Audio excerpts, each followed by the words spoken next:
जय श्री नारायण। आइए शुरू करते हैं विजय एकादशी की कथा।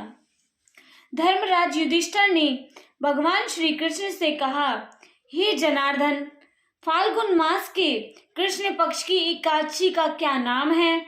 इसको करने की क्या विधि है? आप मुझे कृपा करके बताइए। भगवान ने कहा, फाल्गुन मास के कृष्ण पक्ष की एकादशी का नाम विजय है। इसके व्रत के प्रभाव से मनुष्य को विजय की प्राप्ति होती है। यह व्रत सब व्रतों में सबसे उत्तम है। विजय एकादशी के महात्म को सुनने या पढ़ने से समस्त पापों का नाश होता है।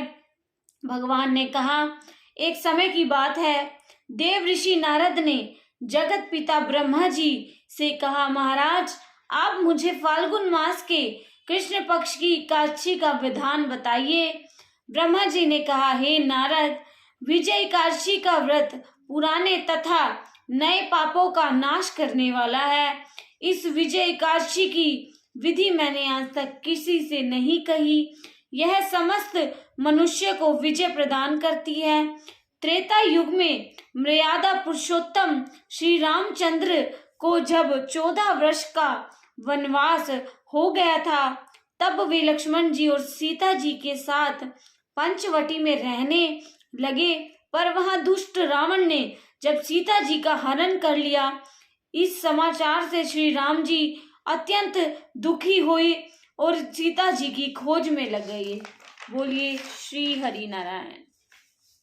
और कुछ दूर जाके उन्हें जटायु मिले। उसके बाद उनकी सुग्रीव से मित्रता हुई और जब श्री राम समुद्र किनारे पहुंचे, तब उन्होंने कहा कि हम समुद्र कैसे पार करेंगे। तब लक्ष्मण जी ने कहा, पुराण पुरुषोत्तम आप आदि पुरुष हैं, आपका सब कुछ जानते हैं। यहाँ से आधा योजन दूर कुमारी द्वीप पर वल्लभालभ्य नाम के मुनि रहते हैं। आप उनके पास जाकर इसका उपाय पूछिए।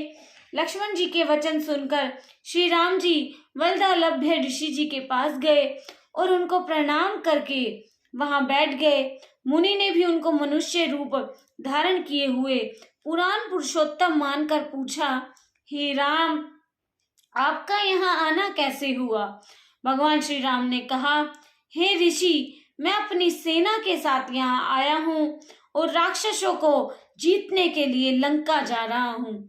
आप कृपा करके समुद्र पार करने की कोई उपाय बताइए और मैं इसी कारण आपके पास आया हूँ।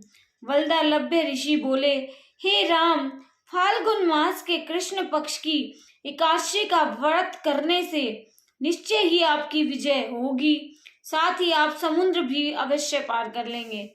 इस व्रत को करने की विधि मैं आपको बताता हूँ।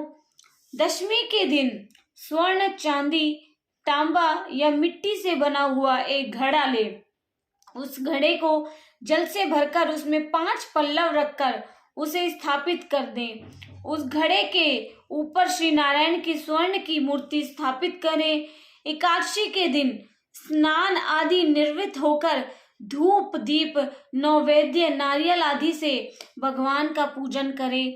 तत्पश्चात घड़े के सामने बैठकर अपना दिन व्यतीत करें और रात्रि को भी उसी प्रकार बैठकर ही जागरण करें।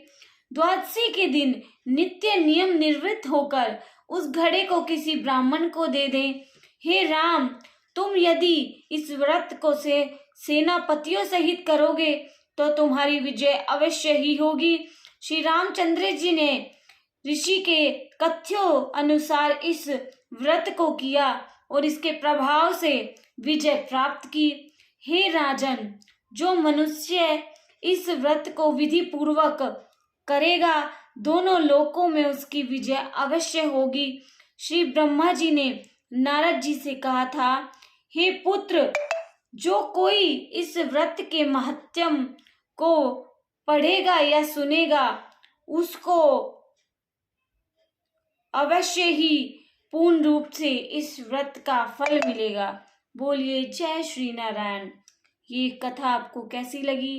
कमेंट कर जरूर बताएं।